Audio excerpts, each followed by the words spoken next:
Assalamualaikum ayah, bangun sayang, ayo kita siap-siap santap sahur. Sudah jam 4 nih ayah. Waalaikumsalam, baik Bu, terima kasih sudah dibangunin. Anak-anak sudah pada bangun Bu. Sudah ayah, tapi Yahya tidur lagi, masih ngantuk katanya.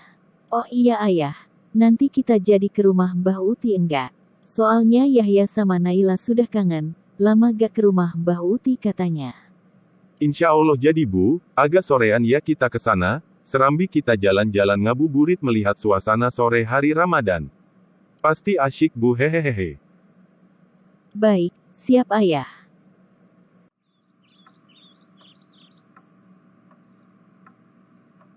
Ibu. Pinter Mbak Naila sudah bangun. Iya Ibu, Alhamdulillah Naila bangun jam 3:30 tadi Bu. Ayo Mbak kita santap sahur, sudah ditungguin ayah di tempat makan. Siap. Let's go Ibu, tapi Ibu sama ayah duluan ya, Naila mau ke kamar mandi dulu Bu. Baik Mbak Naila, tapi inget jangan tidur lagi ya. Adek Yahya, ayo bangun, kita santap sahur, keburu azan subuh nanti. Yahya masih ngantuk Bu. Ibu duluan ya, Yahya nanti belakangan Bu. Hah, adek ini, iya deh, tapi nanti nyusul ya. Iya ibuku sayang. Ayah, kita makan duluan ya, anak-anak belakangan nyusul. Baik deh Bu, mari kita makan Bu. Mari kita berdoa dulu Bu sebelum makan. Baik ayah. Bismillahirrohmanirrohim. Bismillahirrohmanirrohim.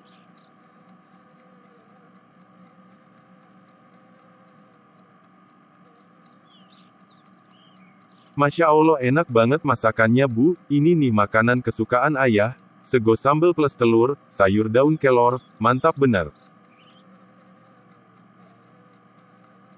Alhamdulillah kalau ayah suka, makasih ayah.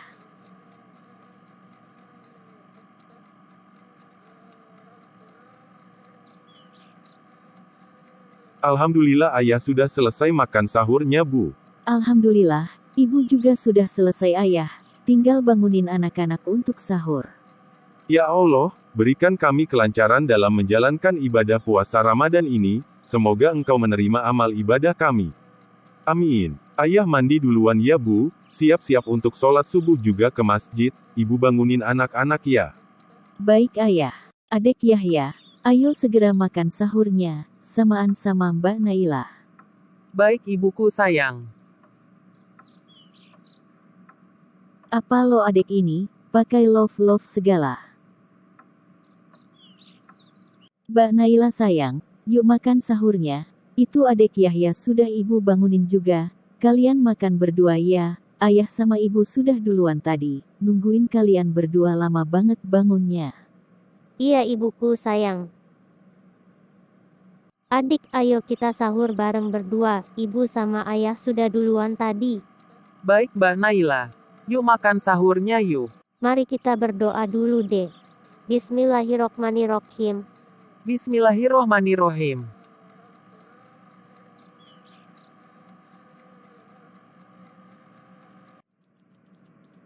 Ayah, alhamdulillah kita sudah meniti sepertiga dari bulan Ramadan ini. Alhamdulillah, kita bersyukur kehadirat Allah Subhanahu wa Ta'ala atas hadirnya bulan Ramadan yang mulia di tengah-tengah kita, bulan yang diliputi kemuliaan dan janji-janji pengampunan. Semoga kita benar-benar mampu mengisinya dengan amal kebaikan yang istiqomah ya ayah. Iya Bu, benar sekali Bu. Amin. Kita sudah meniti sepertiga dari bulan Ramadan ini, marilah kita kembali menguatkan diri dan memotivasinya agar tak lengah dan tak surut dalam beramal mengisinya dengan amal kebaikan. Karena sesungguhnya manusia diciptakan dalam kondisi yang lemah. Wahulikolin sa'anu do'ifa, Quran Surat An-Nisa ayat 28. Karena itulah terkadang semangat mengisi Ramadan hari pertama berbeda dengan hari kelima, keenam dan seterusnya. Kian hari terlihat kian surut. Bahkan nauzubillah, ada yang menyelesaikan Ramadan dalam hatinya begitu melewati sepertiga Ramadan. Ramadan terasa sudah usai, dan ia kembali dalam kesibukan dan rutinitas hariannya sebagaimana sebelum Ramadan. Nauzubillah, semoga kita semua dihindarkan dari hal tersebut.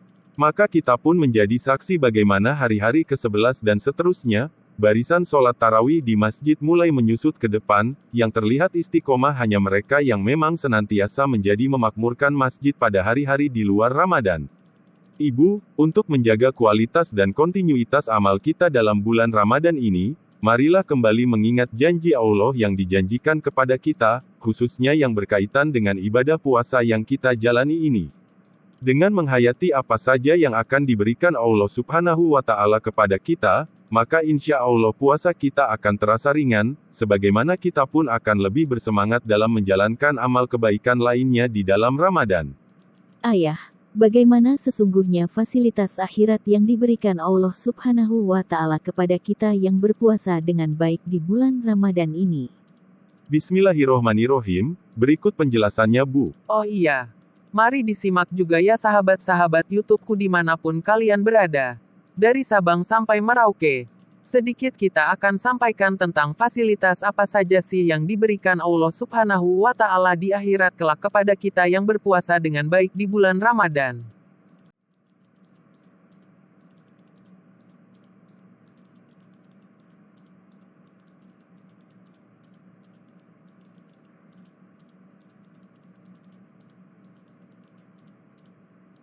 Pertama, ampunan di sisi Allah Subhanahu wa Ta'ala. Rasulullah Shallallahu Alaihi Wasallam bersabda dalam hadis yang kita sama-sama sering mendengarnya, disampaikan para mubaligh dalam hari-hari ini. Hadis yang singkat tetapi mempunyai nilai motivasi yang kuat bagi kita. Barang siapa berpuasa Ramadan dengan keimanan dan penuh pengharapan, maka akan diampuni dosa-dosanya yang telah lalu. Hadis riwayat Bukhari Muslim. Siapa yang tidak bergembira mendapatkan ampunan dari setiap dosa? Karena sungguh setiap kita tidaklah berjalan di atas muka bumi ini kecuali dengan memanggul dosa yang terus bertambah setiap harinya, tanpa kita sadari. Ibaratnya tahanan, maka puasa akan menjadikan kita mendapatkan remisi pembebasan dari neraka. Amin Allahumma amin. Tentunya dengan dua syarat yang telah disebutkan begitu jelas dalam hadis tersebut, yaitu, dengan penuh keimanan dan pengharapan. Berpuasa dengan sepenuh keikhlasan dan keyakinan. Serta mengharap pahala yang agung di sisi Allah Subhanahu wa Ta'ala, karena itulah ia senantiasa menjaga kualitas puasanya dari hari ke hari. Menjaganya agar tidak terkotori dengan noda-noda yang akan mengurangi nilai pahalanya. Fasilitas kedua yang diberikan Allah Subhanahu wa Ta'ala kepada orang yang berpuasa adalah, bau mulut kita menjadi begitu semerbak mewangi di akhirat nanti. Rasulullah Shallallahu Alaihi Wasallam bersabda, yang artinya, sungguh bau mulut orang yang berpuasa lebih wangi di sisi Allah Subhanahu wa Ta'ala daripada wangi minyak kasturi. Hadis riwayat Bukhari. Sahabat YouTubeku yang saya cintai, mungkin sebagian dari kita bertanya-tanya mengapa hal semacam ini menjadi kekhususan tersendiri di sisi Allah Subhanahu wa Ta'ala. Mengapa persoalan bau mulut sampai diungkit dalam janji Allah Subhanahu wa Ta'ala kepada hambanya yang berpuasa?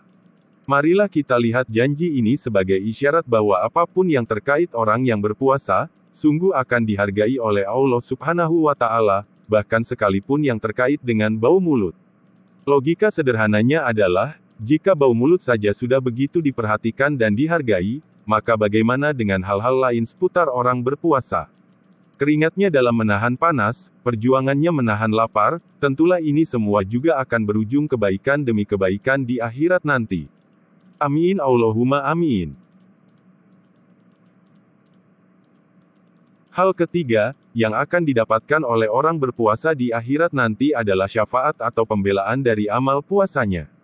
Sebagaimana jelas disebutkan Rasulullah Subhanahu wa Ta'ala dalam hadisnya, puasa dan Al-Quran akan memberi syafaat kepada seorang hamba pada hari kiamat. Puasa berkata, wahai Robku, aku telah menghalanginya dari makan dan syahwatnya di siang hari, maka izinkan aku memberi syafaat kepadanya. Subhanallah. Puasa dan bacaan Al-Quran akan berubah menjadi pembela-pembela kita di akhirat nanti. Memperjuangkan kita dengan memberikan syafaat agar kita terhindar dari fitnah dan siksa perhitungan akhirat. Karena bisa jadi ada amal-amal kebaikan yang belum sempurna tertunaikan, atau dosa yang belum sepenuh terlebur, maka syafaat senantiasa masih kita nanti-nantikan, dan ternyata salah satunya bisa berasal dari amal puasa kita.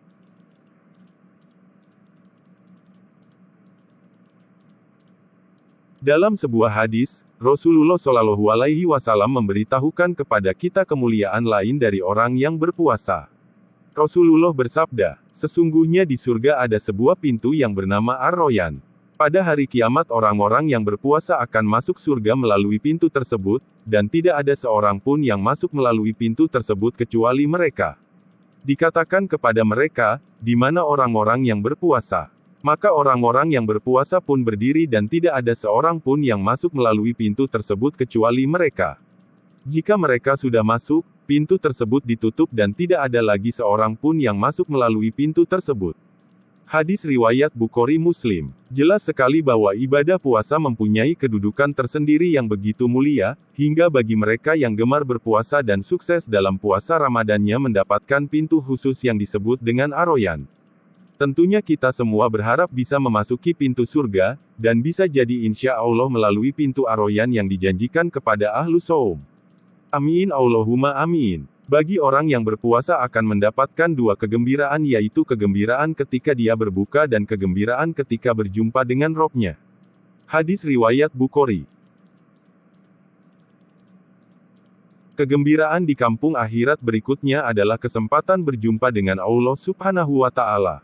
Sungguh sebenarnya inilah puncak dari kebahagiaan dan janji Allah kepada orang yang berpuasa, yaitu mendapatkan kemuliaan tersendiri bertemu dengan Allah Azza wa Jalla. Amal puasa kita ternyata bisa menjadi tiket tersendiri untuk mendapatkan impian setiap mukmin sejati ini. Akhirnya, tiada kata lagi setelah ini kecuali marilah bersama kita lanjutkan program Ramadan dan ibadah puasa kita dengan terus menjaga semangat dan kehusyukannya. Jangan ada lagi semangat yang mengendur di tengah Ramadan, apalagi lalai dalam mengisi Ramadan dengan kebaikan dan menyibukkan diri dengan persiapan mudik dan lebaran. Mari kita tuntaskan Ramadan dengan sepenuh kesungguhan dan harapan akan janji-janji Allah sebagaimana telah disebutkan. Semoga Allah Subhanahu wa Ta'ala memudahkan. Amin, amin ya robbal alamin. Sahabat YouTubeku yang saya cintai, cukup sekian ya sepatah dua patah kata yang dapat kami sampaikan. Mohon maaf apabila ada banyak salah pengucapan dan gerakan yang tidak tepat di video ini. Jangan lupa tonton video-video kami yang lainnya, dan tunggu video kami selanjutnya. Jazakumullah. Wassalamualaikum warahmatullahi wabarakatuh. Jangan lupa like, komen, share, serta tonton video-video kami yang lainnya. Nyalakan tombol notif juga ya sahabat YouTubeku semua. Ingat, ting tung ting tung ting tung ting.